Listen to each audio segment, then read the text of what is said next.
Hi guys, இன்னைக்கு நம்ம now you see me அப்படிங்கிற ஒரு ஹைஸ்ட் த்ரில்லர் படத்தோட பிரேக் டவுனை தான் பார்க்க போறோம். இந்த கதையில என்னதான் நடக்குது அப்படின்னா, 4 மெஜிஷியன்ஸ் ஒன்னா சேர்ந்து ஊருக்குள்ள மிகப்பெரிய 3 கொள்ளைகளை நடத்துறாங்க. இதெல்லாம் ஏன் தான் செய்யறாங்க, யாருக்காக செய்யறாங்கன்னு சொல்லிட்டு ஒரு பக்கம் போலீஸ் யோசிச்சுக்கிட்டு இருக்கோம், ஒரு பக்கம் நம்மளும் யோசிச்சுட்டு இருப்போம். ஆனா நீங்க யோசிச்சது எதுவுமே கதை கிடையாது, இதுதான்டா கதை அப்படின்னு சொல்லிட்டு ஏகப்பட்ட ட்விஸ்ட் அண்ட் டர்ன்ஸோட அழகான ஸ்கிரீன் பிளேல இந்த கதையை சொல்லியிருப்பாங்க. ஓகே, இந்த படத்தோட பிரேக் டவுனை ஸ்டார்ட் பண்ணிடலாம். இந்த படத்தோட மெயின் ஐடியா என்ன அப்படின்னா மேஜிக் தான். எல்லா மேஜிக்கையுமே ஒரு மேஜிஷியன் எப்படி செய்வான் அப்படின்னா ஒரு டிஸ்ட்ராக்ஷனை ஏற்படுத்துறது மூலியமா தான். மேஜிக்கை பார்த்துக்கிட்டு இருக்கக்கூடிய ஆடியன்ஸ்க்கு ஒரு டிஸ்ட்ராக்ஷனை கொடுத்து அது மூலியமா தான் இவங்க எல்லா ட்ரிக்கையுமே பண்ணுவாங்க. அந்த ஒரு விஷயத்த இந்த படத்தோட ஓப்பனிங்லேயே சொல்லியிருப்பாங்க. Closer you think you are less you will actually seen. அதாவது நம்ம ஏதாவது ஒரு விஷயத்துல அதிகமாக கவனம் செலுத்திட்டு இருக்கும்போது மற்ற விஷயங்களை பார்க்க மறந்துடுவோம். அப்போ ஏற்படுதுல அந்த டிஸ்ட்ராக்ஷனை பயன்படுத்தி தான் மியூசிஷியன்ஸ் தங்களோட எல்லா ட்ரிக்கையுமே பெர்ஃபார்ம் பண்ணிட்டு இருக்காங்க. அண்ட் இதே மாதிரி தான் இந்த படத்தோட ஸ்க்ரீன் பிளேயும் அமைஞ்சிருக்கும். நம்ம வந்து ஸ்க்ரீனில் காட்டுற விஷயங்கள்லாம் வச்சு இதுதான் கதை அப்படின்னு நினச்சிட்டு அந்த படத்தை பார்த்துட்டு இருப்போம். ஆனால் டக்குன்னு ட்விஸ்ட் அடிச்சு அந்த படத்தோட மொத்த கதையுமே மாறி இதுதான் உண்மையான கதை அப்படின்னு சொல்லி அந்த படத்தை முடிச்சிருப்பாங்க. அதாவது இந்த படமே ஒரு மேஜிக் ட்ரிக் தான் அப்படிங்கிறத சொல்லாம சொல்றாங்க. இந்த படத்தோட கதை எங்கே ஆரம்பிக்குது அப்படின்னா இந்த 4 மெஜிஷியன்ஸ் கிட்ட தான். இந்த 4 மெஜிஷியன்ஸ்க்கும் ஒரு இன்ட்ரடக்ஷன் ஷாட் வரும். அந்த ஷாட்லயே ஒருத்தருக்கும் என்னென்ன திறமை இருக்கு, அவங்க எப்படிப்பட்டவங்க அப்படிங்கிறத அந்த சீன்ஸ்ல சொல்லுவாங்க. முதல்ல டேனியல், இவன் கார்ட் ட்ரிக்ஸ் பண்றதுல கில்லாடி. இப்ப ஸ்ட்ரீட்ல ஒரு இடத்துல ஒரு டெக்ல இருந்து எல்லா கார்ட்ஸையும் ஃபிளிப் பண்ணி காமிச்சு அந்த கார்ட்ல இருந்து ஏதாவது ஒரு கார்டை மனசுல நினைச்சுக்க சொல்லுவான். அப்படி அவங்க நினைச்ச கார்டை பக்கத்துல இருந்த பில்டிங்கோட லைட்ஸ்ல அந்த கார்டை தெரிய வைப்பான். இப்போ இந்த ட்ரிக்கை பார்த்தீங்க அப்படின்னா இது சிஜேன்னு நீங்க நினைக்கலாம். ஆனா இது எந்த சிஜே அண்ட் எடிட்டிங்குமே இல்லாம ஒரிஜினலா எடுக்கப்பட்ட ஷாட். அடுத்து மெக்கன்னி, இவன் ஒரு மென்டலிஸ்ட். அதாவது மைண்ட் ரீடிங் பண்றது, ஹிப்னாட்டிஸ் பண்றது, இந்த மாதிரி எல்லா விஷயங்களையும் சும்மா கலக்கலா செய்வான். ஒன்றும் பண்ண மாட்டான். டப்புன்னு உங்களை ஒரு தட்டு தட்டுவான். அடுத்து உங்க மொத்த வரலாறையும் உங்க வாய் மூலியமாவே வர வச்சிருவான். இந்த டீம்ல இவர் ரொம்ப பவர்ஃபுல்லான ஆள். அண்ட் நிறைய இடத்துல கொள்ளடிக்கும் போதும் இவரோட ஹெல்ப் தான் ரொம்பவே முக்கியமானதாக இருக்கும். அந்த அளவுக்கு ரொம்பவே பவர்ஃபுல்லான ஆள். அவரோட மைண்ட் ரீடிங் டெக்னிக்கை கேமரா ஆங்கிள் மூலியமாகவே சொல்லுவாங்க. எப்படின்னா ஃபஸ்ட்டு அவரை ஒரு லாங் ஷாட்டில் காமிப்பாங்க, அடுத்து ஒரு க்ளோஸ் ஷாட்டுக்கு போகும். இது எதை ரெப்ரசன்ட் பண்ணுது அப்படின்னா, இப்போ யாரையுமே நம்ம மைண்ட் ரீட் பண்ணணும் அப்படின்னா டக்குன்னு அந்த ஸ்பாட்டில் போய் நின்றுட்டு பண்ண முடியாது. ஃபர்ஸ்ட் அவங்கள பின்னாடி இருந்து அப்சர்வ் பண்ணணும், அவங்க எப்படிப்பட்ட ஆள் அப்படின்னு சொல்லிட்டு. அதுக்கப்புறம் தான் ஸ்பாட்டில் போய் ரீட் பண்ணணும். ஸோ அந்த ஒரு விஷயத்தை கேமரா ஆங்கிள் மூலியமாகவே சொல்கிறாங்க. அடுத்து ஜாக், இவன் ஒரு திறமையான திருடன். மற்றவங்களை டிஸ்ட்ராக்ட் பண்ணி ஆட்டையை போடுறதுல மிகப்பெரிய ஆள். இப்போ கூட ஒரு இடத்துல ஒரு மேஜிக் ட்ரிக் வந்து செஞ்சுக்கிட்டு இருக்கான். என் ட்ரிக்கை யாராவது கண்டுபிடிச்சிங்கன்னா உங்களுக்கு $100 தரேன் அப்படின்னு சொல்லுவான். அவன் ட்ரிக்கை ஒருத்தன் கண்டுபிடிச்சி $100 தாடா அப்படின்னு சொல்லிட்டு வாங்கிட்டு திரும்பி பார்ப்பான். அவன் கையில் இருந்த ஃபோனு, வாட்சு, வாலெட்டுன்னு சொல்லிட்டு எல்லாத்தையும் அவன் ஆட்டையை போட்டு போயிடுவான். இதுதான் சின்ன மீனை போட்டு பெரிய மீனை பிடிக்கிற கதை போல. திரும்பவும் இந்த இடத்துல என்ன சொல்கிறாங்க அப்படின்னா, இப்போ நம்ம ஏதாவது ஒரு விஷயத்தில் ஆழ்ந்து ஃபோக்கஸ் பண்ணிட்டு இருக்கோம் அப்படின்னா மற்ற விஷயத்தை பார்க்க மறந்துடுவோம். ஸோ அப்போ ஏற்படுற டிஸ்ட்ராக்ஷன் தான் இவங்க மேஜிக்ல முக்கியமான பகுதி அப்படிங்கிறத திரும்பவும் சொல்றாங்க. அடுத்து ஹென்லி, இவ ஒரு எஸ்கேப் ஆர்டிஸ்ட். இவளோட கை கால்களை கட்டி ஒரு வாட்டர் டேங்க்குள்ள இறக்கும் போது அந்த லாக்ஸ்ல இருந்து அவ தப்பிச்சு வரணும், இல்லனா பிரானா மீன்கள் அவளை குத்தி தின்றும். ஆனா அதை ஓபன் பண்ண முடியாம போக்கி அவ இறந்து போயிட்டா அப்படின்னு சொல்லிட்டு எல்லாருமே நினைச்சிட்டு இருக்கும் போது திடீர்னு ஆடியன்ஸ்குள்ள இருந்து வந்து நான் இங்கே தான் இருக்கேன் அப்படின்னு சொல்லுவா. இந்த ஸ்டண்ட்டை வந்து ஐலா ஃபிஷர் செய்யும் போது உண்மையிலேயே அவங்களோட கை வந்து அந்த செயினோட சேர்ந்து ஸ்டக் ஆயிடுச்சு. க்ரூ மெம்பர்ஸ் எல்லாருமே இவங்க நடிக்கிறாங்க அப்படின்னு தான் நினைச்சிட்டு இருந்திருக்காங்க. நல்ல வேலை மெத்தட் ஆக்டிங் சொல்லி சாகடிக்கல. ரொம்ப நேரம் கழிச்சும் அவங்க வெளியே வராததை புரிஞ்சுக்கிட்டு அவங்கள காப்பாத்திடுறாங்க. இந்த சீன்ல வந்து பிரானா மீன்கள் சிஜே தான். ஆனா ஐலா ஃபிஷர் இந்த ஸ்டண்ட்டை உண்மையிலே செஞ்சிருக்காங்க. அண்ட் அவங்க மாட்டிக்கிட்டு அந்த லாக் ஓபன் பண்ண சொல்றதும் நிஜமாலுமே மாட்டிக்கிட்டதை சொல்ல நினைச்சதுக்காக தான். அண்ட் ஐலா ஃபிஷர் இந்த படம் முழுக்கவுமே ஒரு கிளவுஸ் போட்டிருக்கதை உங்களால பார்க்க முடியும். எந்த சீன் எடுத்தாலும் அந்த சீன்ல அவங்க கிளவுஸ் போட்டிருப்பாங்க. ஏன்னா இந்த கேரக்டர் எனக்கு ரொம்ப ஜெர்மோபோபிக்கா இருக்கு அப்படிங்கறத ஒரு இன்டர்வியூல சொல்லியிருப்பாங்க. ஜேம்ஸை நினைச்சும் டிசீசஸை நினைச்சும் அதிகமா பயப்படுறது. மேபி அந்த பயம் அப்படிங்கிறது இந்த சீன் அவங்க நடிக்கும் போது கூட வந்திருக்கலாம். அண்ட் இவங்க தான் அந்த 4 மெஜிஷியன்ஸ். இவங்க யாருமே ஒன்னா இல்ல, எல்லாரும் தனித்தனியா வேற வேற இடத்துல தான் இருக்காங்க. இவங்க எல்லாருக்கும் ஒரு இன்விடேஷன் கார்டு வருது. யார்கிட்ட இருந்து அப்படின்னா ஐ அப்படிங்கிற ஒரு சீக்ரெட் சொசைட்டில இருந்து. இவங்க ஒரு பழங்காலத்து மேஜிக் குரூப். ஸோ அந்த இன்விடேஷன் கார்டுல ஒரு இடத்துக்கு வர சொல்லி போட்டிருக்கும். அந்த இடத்துக்கு வந்து போய் பார்க்கும்போது அந்த 4 பேரும் ஒன்னா மீட் பண்ணிக்கிறாங்க. அண்ட் அதுல டேனியலும் ஹென்லியும் இதுக்கு முன்னாடி ஒன்னா ஒர்க் பண்ணுவாங்க. ஆனா இப்போதைக்கு தனியா பிரிஞ்சு ஒர்க் பண்ண ஆரம்பிச்சிட்டாங்க. அண்ட் அந்த இடத்துல தான் அவங்க வந்து ஒரு மிகப்பெரிய 3 கொள்ளைகளை எக்ஸிக்யூட் பண்ணணும் அப்படிங்கிற ஒரு விஷயத்த சொல்றாங்க. அண்ட் அதுக்கான தெளிவான பிளானையும் கொடுக்குறாங்க. இப்போ இந்த சீக்ரெட் சொசைட்டில யாரு தான் இருக்கா அப்படின்னு கேட்டீங்கன்னா அதுல இருக்கிறது கொஞ்சம் நெஞ்ச பேர் தான். ஆனா அதுல இருக்கக்கூடிய ஒரு மெம்பர் தான் இந்த ஒர்க்கை இவங்களுக்கு கொடுத்துருக்கா. அந்த இன்விடேஷன் கார்டையுமே அவன் தான் போட்டுட்டு வந்திருப்பான். அண்ட் யார் யார்கிட்ட இவங்க கொள்ளையடிக்கணும்னா ஒரு பேங்க், அந்த பேங்க்ல உள்ள பணம், அடுத்து ஒரு இன்சூரன்ஸ் கம்பெனி ஓனர் அவன் கிட்ட இருக்க பணம், அடுத்து ஒரு சேஃப் லாக்கர் செய்யக்கூடிய ஒரு கம்பெனி கிட்ட இருக்கக்கூடிய பிளாக் மணி, கணக்குல காட்டாம ஏகப்பட்ட பிளாக் மணியை வந்து ஒரு இடத்துல பதுக்கி வச்சிருப்பாங்க. அந்த பணத்தை ஆட்டை போடணும். இதுதான் பிளான். ஆனா இந்த பிளானையே இவங்க ஒத்துக்கணும். இந்த 4 மெஜிஷியன்ஸும் எதுக்கு திருட ஒத்துக்கணும் அப்படின்னு கேட்டீங்கன்னா இந்த ஐ அப்படிங்கிற சீக்ரெட் சொசைட்டி அப்படிங்கிறது பழங்காலத்துல இருந்தே இருக்கு. ஆனா இப்படி ஒரு விஷயம் இருக்கா இல்லையானே நிறைய பேருக்கு தெரியாது. பொதுவா இந்த சொசைட்டில என்ன செய்வாங்க அப்படின்னா நியாயத்தை நிலைநாட்டணும். அதாவது இருக்கிறவன்ட்ட எடுத்து இல்லாதவன்ட்ட கொடுக்குற மாதிரி, அதாவது நியாயத்தை நிலைநாட்டுற மாதிரி ஒரு சில வேலைகளை வந்து செஞ்சுட்டு இருப்பாங்க. என்னடா பேங்கை கொள்ளையடிக்கிற சொல்றதெல்லாம் ஒரு நியாயமாடா அப்படின்னு நீங்க கேட்டீங்கன்னா அதுக்கான பதில் இந்த கதை போக போக உங்களுக்கு புரியும். ஓகே, இவங்களோட முதல் திருட்டை எக்ஸிக்யூட் பண்றதுக்கு இவங்க வந்து ஒரு ஸ்டேஜை வந்து பிடிக்கிறாங்க. அந்த ஸ்டேஜுக்கு ஒரு ஸ்பான்சரையும் பிடிக்கிறாங்க. அவனோட பேரு ஆர்த்தர். இவன் ஒரு இன்சூரன்ஸ் கம்பெனியோட ஓனர். இவன் தான் இவங்களோட ஷோக்கு ஸ்பான்சர் பண்றான். இப்போ இந்த இடத்துல உங்களுக்கு ஒரு டவுட் வரலாம், கொள்ளையடிக்கணும்னு முடிவு பண்ணியாச்சு, அதுக்கு ஏன் ஸ்டேஜ் தேவை? நார்மலாவே எப்படி வேணாலும் எங்கே வேணாலுமே கொள்ளையடிக்கலாமே அப்படின்னு நீங்க கேட்டீங்கன்னா அந்த இன்சூரன்ஸ் காரனை டார்கெட் பண்றதுக்காக தான். அவன் கிட்ட புழங்குதுல அந்த பணத்தை ஆட்டே போடணும் அப்படிங்கிறதுக்காக தான். ஆனா இவனோட பணத்தை ஆட்டே போடுறது அவ்வளவு ஈஸி கிடையாது. அதுக்கு இவனோட பேங்க் டீடைல்ஸ் தேவை. அந்த டீடைல்ஸ் தேவை அப்படின்னா இவன் கூட நெருங்கி பழகணும். இப்ப சாதாரணமா அவன் கூட நெருங்கி பழக முடியாது. அதுக்காக தான் இந்த ஷோவை வந்து இவனோட ஸ்பான்சர்ஷிப்ல செய்யறாங்க. அண்ட் ஒரு ஷோவை சக்சஸ்ஃபுல்லா நடத்திட்டாங்க அப்படின்னா அவரோட நம்பிக்கையும் நட்பையும் பெற முடியும். ஸோ அது மூலியமா அவர் கூட இவங்க க்ளோஸ் ஆவாங்க. அதை வச்சு ஈஸியாவே அந்த டீடைல்ஸ் அவர்கிட்ட இருந்து வாங்கிட்டு அவரோட மொத்த பணத்தையும் ஆட்டைய போட முடியும். அதுக்காக தான் இந்த ஸ்டேஜை வந்து பிடிச்சிருக்காங்க. அண்ட் அவங்க திட்டத்தில் பேங்கை கொள்ளையடிக்கணும் அப்படிங்கிற ஒரு விஷயம் இருந்துச்சுல, அந்த பேங்கை கொள்ளையடிக்கிறத இந்த ஸ்டேஜ்லேயே செய்யலாம் அப்படின்னு சொல்லிட்டு சூஸ் பண்றாங்க. அதை எப்படி செய்வாங்க அப்படின்னா அந்த பேங்க்குக்கு நைட் வந்து பணம் போயிருக்கும். ஒரு நாள் நைட் வந்து பணம் போயிருக்கும். அந்த நேரத்தில் அந்த ட்ரக்கு காரனை மட்டையாக்கி அந்த பணத்தை ஆட்டையை போட்டுருவாங்க. ஆட்டையை போட்டுட்டு ஃபேக் மணி, அதாவது இந்த ஃபிளாஷ் பேப்பர்னு சொல்லுவாங்க, உடனே எரியக்கூடிய பேப்பர் அப்படின்னு, இந்த பேப்பரை அந்த இடத்துல பணமா வச்சிருவாங்க. ஸோ கொள்ளையை அடிச்சுட்டாங்க. ஆனா இதை ஒரு மேஜிக் ட்ரிக் மாதிரி ஸ்டேஜில் காட்டணும். அதுக்காக அந்த பேங்க் ஓனர் ஒருத்தர் இருப்பான் இல்லையா, அவன் வந்து பாரிஸ்ல இருக்கான். பாரிஸ்ல தான் அந்த பேங்க்கும் இருக்கு. ஆனா இந்த ஷோ நடக்கிறது லாஸ் வேகாஸ்ல. இவன் வந்து அந்த ஷோக்கு வரணும், அந்த லாஸ் வேகாஸ் ஷோக்கு வரணும் அப்படின்னு சொல்லிட்டு இவனோட மைண்டை நல்லா டியூன் பண்றாங்க. அவனை நல்லா ஹிப்னோடைஸ் பண்ணி அவனுக்கே தெரியாம நீ இந்த ஷோக்கு வந்தாகணும் அப்படின்னு சொல்லிட்டு சொல்லிடுறாங்க. அதுக்கப்புறம் ஷோக்கு வந்ததுக்கு அப்புறம் அவனோட சீட் நம்பரை இவங்க நோட் பண்ணி வச்சுக்கிறாங்க. ஸோ 3 பவுல்ல ரேண்டமா பாலை எடுக்க சொல்லும் போது ஆடியன்ஸும் ஒரு பால் எடுத்து கொடுக்குறாங்க. ஆனா அதுக்கு பதிலாக இவங்க வச்சிருந்த அந்த பாலை மாத்திடுறாங்க. அதாவது கரெக்டா அந்த பேங்க் காரனோட சீட் நம்பர் வர மாதிரி. அதுக்கப்புறம் அந்த சீட்ல இருக்க நம்ம கூப்பிடும் போது நம்ம பேங்க் காரன் வருவான். அவனை டக்குன்னு ஒரு தட்டுவார் நம்ம மெக்கனி. ஸோ அதுக்கப்புறம் மெக்கனி சொல்றது தான் அந்த பேங்க் காரன் கேட்பான். இப்போ ஒரு மிஷின்ல அவனை இங்க இருந்து பாரிஸ்க்கு அனுப்புற மாதிரி ஸ்டேஜுக்கு கீழே அனுப்பி வைக்கிறாங்க. அங்கே பாரிஸ் பேங்க்ல என்ன செட்டப் இருக்குமோ அதே செட்டப் இந்த ஸ்டேஜுக்கு கீழேயும் இருக்கும். அண்ட் இந்த கொள்ளை இப்பதான் நடந்துச்சுன்னு சொல்லிட்டு காட்டணும் இல்லையா, அதுக்காக இந்த பேங்க்காரன் சைன் போட்ட ஒரு கார்டையும் இவன் இந்த ஷோக்கு எடுத்தால அந்த டிக்கெட்டையும்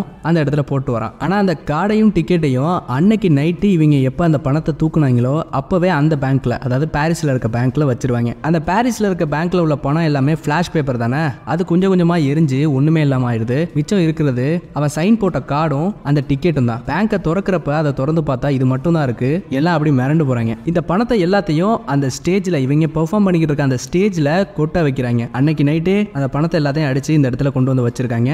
அந்த பணம் தான் இப்ப கொட்டிட்டு இருக்கு. இப்ப அந்த பணம் கொட்டும் போது நல்லா நோட்டீஸ் பண்ணி பாத்தீங்க அப்படின்னா எல்லா மக்களும் ஆரவாரத்துல குதிச்சுக்கிட்டு இருக்கும்போது ஒருத்த மட்டும் குரூப்ல டூப்பு மாதிரி உம்முன்னு உட்கார்ந்துருப்பான். இவர் வேற யாரும் கிடையாது, நம்ம மார்கன் ஃப்ரீமேன். இந்த படத்துல இவரோட பேர் என்ன அப்படின்னா தாடியஸ் பிராட்லி. நம்ம இவரை மார்கன்னே கூப்பிடுவோம். இந்த மார்கன் யாரு அப்படின்னா இப்போ ஒரு மேஜிக் நடக்குதுன்னா அந்த மேஜிக்கை எப்படி பண்றாங்க, எந்தெந்த ட்ரிக்கு டெக்னிக்லாம் யூஸ் பண்றாங்க அப்படின்னு சொல்லிட்டு எல்லாத்தையும் மக்களுக்கு சொல்றவர். அதாவது இந்த மேஜிக்கோட எல்லா சீக்ரெட்ஸையும் ரிவீல் பண்ணுவார். இப்ப பாரிஸ்ல இருக்க பேங்க்ல ஒரு மிகப்பெரிய கொள்ளை நடந்திருக்கு, அதுவும் இத்தனை பேருக்கு முன்னாடி. சோ அந்த கொள்ளை எப்படி நடந்துச்சு அப்படிங்கறத விசாரிக்கிறதுக்காக அந்த ஷோ நடந்த லாஸ் வேகாஸோட லோக்கல் போலீஸான டைலன் ரோட்ஸ் அப்படிங்கிற ஒருத்தரும் பாரிஸ்ல தானே அந்த கொள்ளை நடந்துச்சு.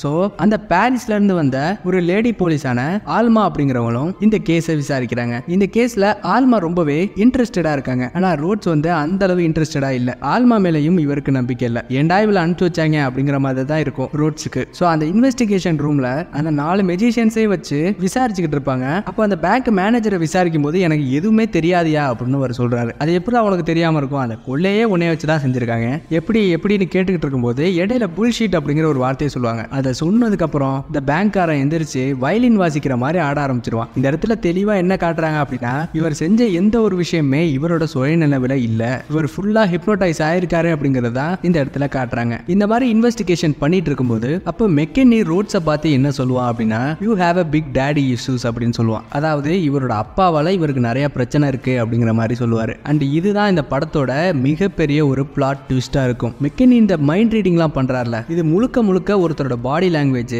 அவர் எப்படி பேசுறாரு, அவர் எப்படி ரியாக்ட் பண்றாரு அப்படிங்கிற ஒரு சின்ன சின்ன விஷயங்கள் எல்லாத்தையும் கரெக்டா நோட் பண்ணி தான் மைண்ட் ரீட் பண்ணுவாங்க. அண்ட் அதே மாதிரி தான் ரோட்ஸ் கிட்டையும் உன் அப்பாவால உனக்கு நிறைய பிரச்சனை இருக்கு அப்படிங்கறத சொல்லுவாரு. அது என்ன அப்படின்னா, இந்த 4 மெஜிஷியனுக்குலாம் ஒரு இன்விடேஷன் கார்டு வந்துச்சுல, அந்த இன்விடேஷன் கார்டை போட்டுட்டு போன அந்த மெம்பர் யாரு அப்படின்னா அது இவன் தான், இந்த ரோட்ஸ் தான் போட்டுட்டு போனது. இந்த பேங்க்ல கொள்ளையடிச்சிருப்பாங்கல்ல, அந்த பணத்தை கூட இவங்க எடுத்திருக்க மாட்டாங்க, மக்களுக்கு தான் கொடுத்திருப்பாங்க. ஏன் அப்படின்னா அவங்களோட நோக்கம் அப்படிங்கிறது பேங்கை கொள்ளையடிக்கிறது கிடையாது, ரோட்ஸோட அப்பாவோட சாவுக்கு காரணமான எல்லாத்தையும் பழி வாங்குறதுக்காக. அதுக்காக தான் இந்த என்டையர் பிளானையுமே அவன் போட்டு கொடுத்திருப்பான். அண்ட் இவனுக்காக தான் அவங்களும் ஒர்க் பண்ணிட்டு இருக்காங்க. ஆனா இவர் தான் அந்த பிளான்லாம் போட்டு கொடுத்தது அப்படிங்கிற ஒரு விஷயம் அந்த 4 மெஜிஷியன்ஸ்க்கும் தெரியாது. அது தெரியாம இருக்கிறது நல்லதா அப்படின்னு சொல்லிட்டு இவரும் விட்டுருப்பாரு. அதனால இவர்கிட்ட இருந்து அந்த 4 மெஜிஷியன்ஸ் தப்பிக்கிறதுக்கு செய்யக்கூடிய எல்லா விஷயங்களுமே உண்மையாலுமே தான் செஞ்சிருப்பாங்க. அந்த படத்தோட கதை எப்படி திரும்ப போகுது அப்படிங்கிற ஒரு விஷயத்த இந்த இடத்துலயே தெளிவாவே டீஸ் பண்ணிருக்காங்க. இவங்க தான் கொள்ளை அடிச்சாங்க அப்படிங்கிறதுக்கு எந்த ஆதாரமுமே கிடையாது. சரியான ஆதாரம் இல்ல அப்படிங்கறதுனால இவங்களே ரிலீஸ் பண்ணிடுறாங்க. சோ இந்த கொள்ளையை அவங்க எப்படி செஞ்சாங்க அப்படின்னு சொல்லிட்டு தெரிஞ்சுக்கிறதுக்காக ஆரம்பத்தில் நம்ம பார்த்தோம்ல மார்கன், அவர்கிட்ட வந்து போறாங்க. அண்ட் இந்த மார்கன் வந்து பல வருஷங்களா இந்த மேஜிக்கை வந்து டிகோடிங் பண்றது அப்படிங்கிற ஒரு விஷயத்தை செஞ்சுக்கிட்டு இருந்திருக்காரு. அப்போ ஒரு தடவை ஸ்ட்ரைக் அப்படிங்கிற ஒருத்தரோட மேஜிக் ட்ரிக்ஸ் எல்லாத்தையுமே ரிவீல் பண்ணிட்டு இருக்காரு. அந்த ஸ்ட்ரைக் வேற யாரும் கிடையாது, நம்ம ரோட்ஸோட அப்பா தான். ஒரு பக்கம் அவர் மேஜிக் பண்ணிட்டு இருக்க, அந்த மேஜிக்லாம் இப்படிதான் பண்றாருன்னு சொல்லிட்டு இவர் வெளியே சொல்ல, இது ஸ்ட்ரைக்கோட அந்த கெரியரை ரொம்பவே மோசமா பாதிக்குது. அப்ப நான் ஒரு மிகப்பெரிய ட்ரிக்கை பண்ண போறேன் அப்படின்னு சொல்லிட்டு ஒரு பாக்ஸ்குள்ள அவரை லாக் பண்ணி ஏரியில போட்டுருவாங்க. அதுக்குள்ள இருந்து அவரு ஓபன் பண்ணிட்டு வெளியே வர்றோம். இந்த மாதிரி ஒரு ரிஸ்கான மேஜிக்கை அவர் வந்து செய்ய போறாரு. அந்த ட்ரிக் ஃபெயிலியர் ஆகி அவரும் இறந்து போயிடுறாரு. ஆனா அந்த ட்ரிக் ஃபெயிலியர் ஆனதுக்கு காரணம் அவர் கிடையாது. அவர் உள்ள பூட்டிட்டு போனார்ல அந்த பாக்ஸ், அந்த சேஃப் அப்படிங்கிறது ரொம்பவே தரம் இல்லாதது. தண்ணிக்குள்ள போட்டோனே உடஞ்சி சீக்கிரமா அந்த தண்ணிலாம் உள்ள வந்துருச்சு. அதனாலதான் அந்த ஸ்ட்ரைக் இறந்து போயிருப்பாரு. தான் அப்பா இறந்து போறத கண் முன்னாடியே பார்த்த நம்ம ரோட்ஸுக்கு கோபமும் வன்மமும் அதிகமா வர ஆரம்பிக்குது நம்ம மார்கன் மேல. ஏன்னா அவர் தானே காரணம்.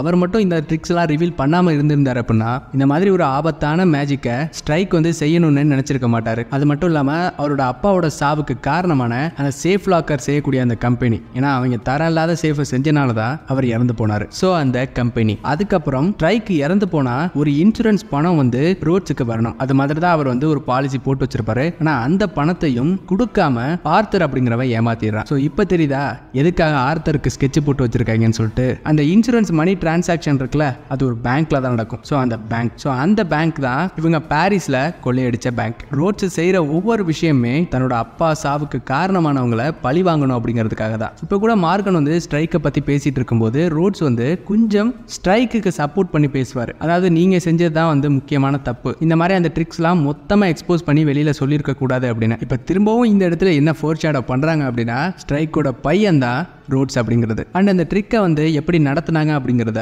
மார்கன் கிட்ட எக்ஸ்பிளைன் பண்ண சொல்லி கேட்க, அவரும் இந்த பேங்க் ராபரி எப்படி நடந்துச்சு அப்படிங்கிற விஷயத்த புட்டு பார்ப்பாரு. அப்ப நம்ம ரோட்ஸோட ரியாக்ஷனை பாருங்களேன், மேஜிக்கா அப்படியா எனக்கு தெரியவே தெரியாதே அப்படிங்கிற மாதிரி ஒரு ரியாக்ஷன் கொடுப்பாரு. ஏன் அப்படின்னா நம்ம ரோட்ஸும் ஒரு மெஜிஷியன் தான். அண்ட் இந்த பேங்க் ராபரிக்கான பிளானை போட்டு கொடுத்ததே அவர் தான். அவருக்கு இந்த பேங்க் ராபரி எப்படி நடந்துச்சுன்னு தெரியாதா என்ன? சோ கண்டிப்பா நல்லா தெரிஞ்சிருக்கும். அந்த ஒரு விஷயத்த தப்பி தவறி கூட இவர் உளறிடக்கூடாது அப்படிங்கிறதுக்காக தான் ரொம்பவே தெளிவா நடிச்சுக்கிட்டு இருக்காரு. எதுவுமே தெரியாத மாதிரி நடிச்சிட்டு இருக்காரு. அந்த நடிப்பை உங்களால ரொம்ப நல்லாவே பார்க்க முடியும். அண்ட் நீங்க எங்களோட இன்வெஸ்டிகேஷனுக்கு எங்களோட சேர்ந்து ஹெல்ப் பண்றீங்களான்னு கேட்க மார்கன் அதுக்கெல்லாம் முடியாதுன்னு சொல்லிடுவாரு. அண்ட் அதுக்கப்புறம் ஆர்த்தர் வந்து மார்கனை மீட் பண்ணி, நீ இது மாதிரி இனிமே மேஜிக்ஸ்லாம் ரிவீல் பண்ணாத, என்னோட ஷோவுக்கு இது ஒரு மிகப்பெரிய பிரச்சனையா அமையும் அப்படின்னு சொல்லி கொஞ்சம் லெஞ்சம் கொடுத்து அவரை நிப்பாட்ட சொல்லுவாரு. அண்ட் மார்கன், நீ சொல்றதெல்லாம் என்னால செய்ய முடியாது, அண்ட் உன் ஈகோ உன் கண்ணை மறைக்குது, அவங்க கண்டிப்பா உனக்கு ஒரு பெரிய ஆப்பை வச்சிருக்காங்க அப்படின்னு சொல்லுவாரு. மார்கனுக்கு முன்னாடியே தெரிஞ்சிருக்க தெரிஞ்சிருக்கு போல அந்த மெஜிஷியன்ஸ் ஆர்த்தரை ஏமாத்த தான் போறாங்க அப்படின்னு சொல்லிட்டு. அது மட்டும் இல்லாம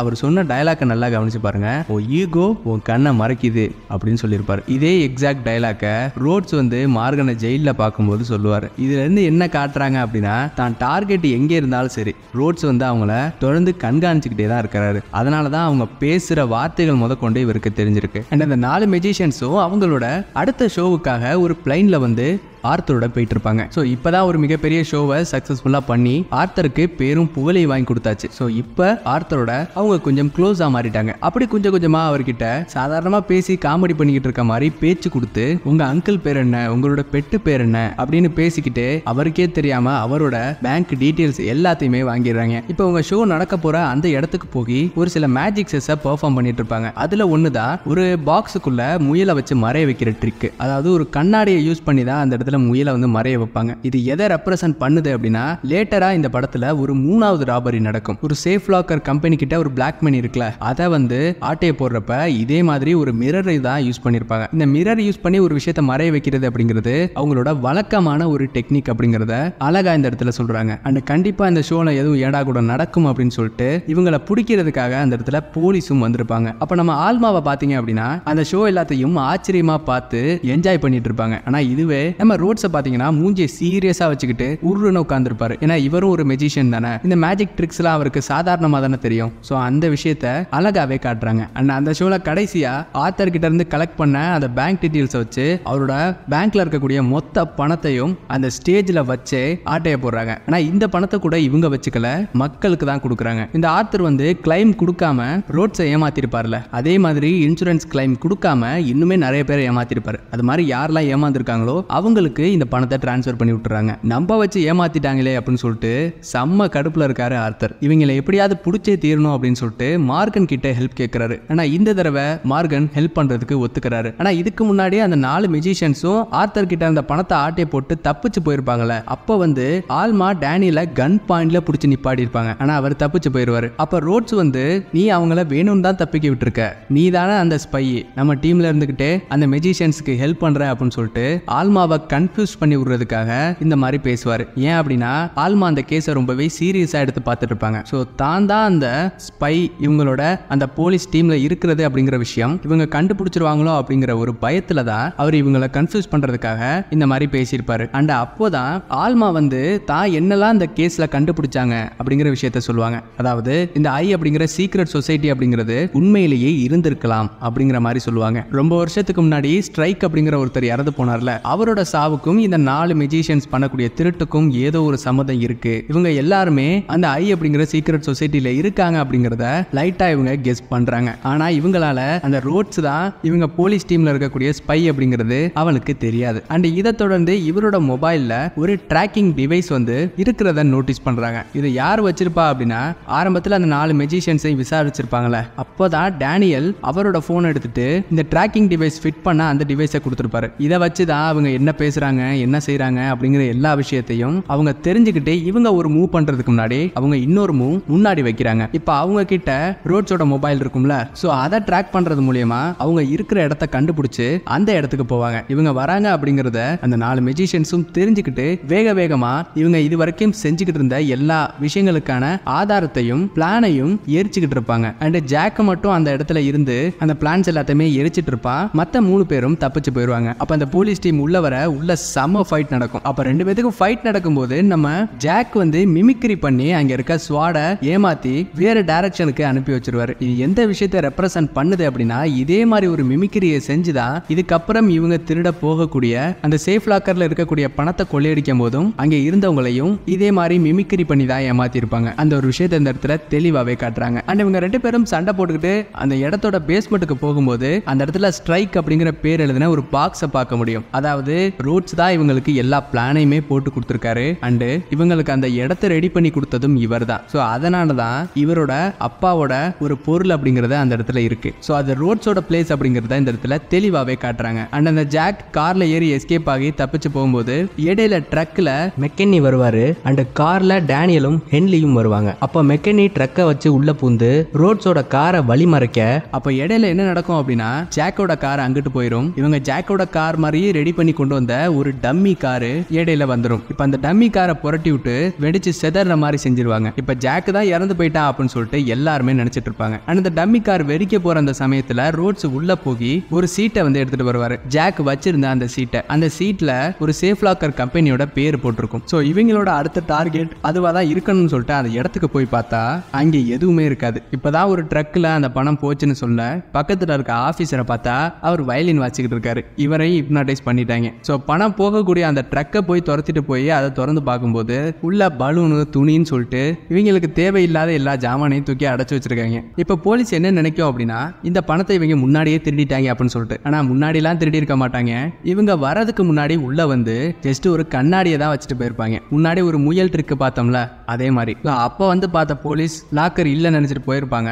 அவங்க போன அந்த சமயத்துல இவங்க அந்த கண்ணாடியை உடைச்சு லாக்கரை உடைச்சு எல்லா பணத்தையும் சுருட்டிட்டு போயிருப்பாங்க. இவங்களை என்னதாண்டா பண்றதுன்னு சொல்லிட்டு போலீஸ் மண்டையை பிச்சுக்கிட்டு இருக்க சமயத்துல இவங்களோட அடுத்த ஷோவை வந்து செய்யறாங்க. மற்ற ஷோஸ் மாதிரி இதற்கு எந்த ஸ்டேஜும் இல்ல. ஜஸ்ட் ஒரு பப்ளிக் பிளேஸ்ல ஒரு பில்டிங் மேலதான் அதை செய்யறாங்க. வேக வேகமா எல்லா போலீஸ் போர்ஸும் அந்த இடத்துக்கு வர இவங்களும் இவங்களோட மேஜிக்கை ஸ்டார்ட் பண்றாங்க. இவங்களை பிடிக்கலான்னு சொல்லிட்டு போலீஸ் போகும்போது அவங்க தப்பான டைரக்ஷன்ல போயிருவாங்க. இவங்க வருவாங்கன்னு தெரியும். இவங்களை டிஸ்ட்ராக்ட் பண்றதுக்குன்னு அவங்க ஒரு சில பொம்மைகளை வச்சிருப்பாங்க. அதை பார்த்து இவங்களும் ஏமாந்துருவாங்க. அண்ட் இவங்களும் பண மலையா பொழிஞ்சு கீழே கொட்டும் போது அந்த பணத்தெல்லாம் பார்த்தா எல்லாமே ஃபேக் மணி தான். அப்ப அந்த சேஃப் லாக்கர் கம்பெனி கிட்ட இருந்து அடிச்ச பணம்லாம் எங்கடான்னு கேட்டா அந்த பணத்தை மார்கன் இருக்கார்ல அவரோட வண்டியில போட்டு அவரை மாட்டி விட்டுறாங்க. ஏண்டா திருட்டு பையல நீ தான் எல்லா பிரச்சனைக்கும் காரணமாடா, நீ தான் சீக்கிரட்டா ஆளுங்களை வச்சு பணத்தை அடிச்சதான்னு சொல்லிட்டு அவரை அரெஸ்ட் பண்ணிட்டு போயிடுறாங்க. அப்ப ரோட்ஸ் வந்து நம்ம மார்கனை பார்க்க வருவாரு. அப்ப அவர் என்ன சொல்றாரு அப்படின்னா நான் ஒரு ஸ்டெப் வச்சா அந்த மெஜிஷியன்ஸ்லாம் 10 ஸ்டெப்பும் முன்னாடி வைக்கிறாங்க. ஸோ கண்டிப்பா அவங்களோட ஒரு ஸ்பை அப்படிங்கிறவன் இந்த போலீஸ் குரூப்ல இருக்கான் அப்படிங்கறத சொல்றாரு. அப்படி சொல்லிக்கிட்டே அப்படி திரும்பி பார்க்கும்போது இவர் கூட உள்ள பேசிக்கிட்டு இருந்த ரோட்ஸ் வெளியே நிப்பான். அந்த ஸ்பை வேற யாரும் கிடையாதுடா நான் தாண்டா அப்படின்னு சொல்லிட்டு அந்த இடத்த விட்டு போயிடுவாரு.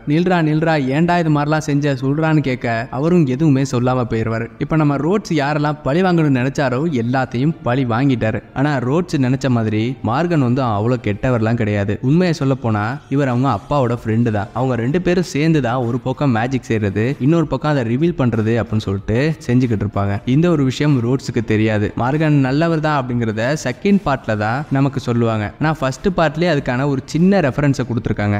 என்னன்னா ஜெயில வந்து அவர் இருக்கும்போது this pass gives a man time to think அப்படிம்பாரு. இதே எக்ஸாக்ட் டயலாக சாங்ஷாங் ரிடம்ஷன் படத்துலயும் சொல்லியிருப்பாரு. அதாவது அந்த படத்துலயும் இவர் நல்லவர் தான், இதுலயும் நல்லவர் தான் அப்படிங்கறத லைட்டா டீஸ் பண்ண நினைக்கிறாங்களோ என்னமோ தெரியல. இப்ப இவருக்கு ஹெல்ப் பண்ண அந்த 4 மெஜிஷியன்ஸையும் ஐ அப்படிங்கிற அந்த குரூப்புக்கு இன்ட்ரோடியூஸ் பண்ணி வைக்கிறாரு. அதுக்கப்புறமா ஆல்மாவை மீட் பண்ணி தான் யாரு எதுக்கு இதெல்லாம் செஞ்சுக்கிட்டு இருக்கேன் அப்படிங்கிற விஷயத்தையும் அவங்க கிட்ட சொல்லுவாரு. நம்ம ரோட்ஸ் இந்த படம் ஆரம்பிக்கும் போது ஆல்மாவை நம்பி இருக்கவே மாட்டாரு. ஆனா இந்த படம் முடியும் போது அவங்கள ரொம்ப அதிகமாவே நம்புவாரு. அவங்க 2 பேத்துக்கும் ஒரு லவ் இருக்கு அப்படிங்கிற மாதிரி சொல்லி இந்த படத்தை முடிக்கிறாங்க. உண்மையிலுமே செம அமேசிங்கான ஒரு ஸ்கிரீன் பிளேல இந்த கதையை அழகா சொல்லியிருக்காங்க. இந்த படத்துக்கு IMDbல இருந்து ரேட்டிங் 7.2. உங்களோட ரேட்டிங் என்ன அப்படிங்கறத கமெண்ட்ல சொல்லுங்க. இந்த கதையில ஏகப்பட்ட இடங்கள்ல கதையை தெளிவா சொல்லியிருக்க மாட்டாங்க, கொஞ்சம் மேலோட்டமா தான் சொல்லியிருப்பாங்க. ஸோ நான் இதை கொஞ்சம் தெளிவாக எக்ஸ்பிளைன் பண்ணி கதையை கொஞ்சம் லீனியராக சொல்லிக்கிட்டு அந்த படத்தில் உள்ள ஹிடன் டீட்டெயில்ஸையும் எக்ஸ்பிளைன் பண்ணியிருக்கேன். எல்லா ஹிடன் டீட்டெயில்ஸ் ஈஸ்டர் எக்ஸையும் நான் சொல்லிட்டேனான்னு கேட்டிங்கன்னா இல்லை, இன்னுமே நிறைய இருக்குது. ஆனால் அது அந்த படத்துக்கு சம்மந்தப்படாமல் இருக்கனால அது எல்லாத்தையும் குவைட் பண்ணிட்டு ரொம்ப முக்கியமான பாயிண்ட்ஸை மட்டும் தான் சொல்லியிருக்கேன். ஸோ நம்மளோட சேனல் கண்டென்ட் பிடிச்சிருந்துச்சு அப்படின்னா நம்ம சேனலை சப்ஸ்கிரைப் பண்ணிக்கோங்க. உங்களோட தாட்ஸை கமெண்ட் பாக்ஸில் சொல்லுங்கள். கூடவே லைக் ஷேரும் பண்ணிவிடுங்க. இது போல் நல்ல வீடியோட அடுத்த வீடியோ உங்களை சந்திக்கிறேன். அதுவரையும் பாய்.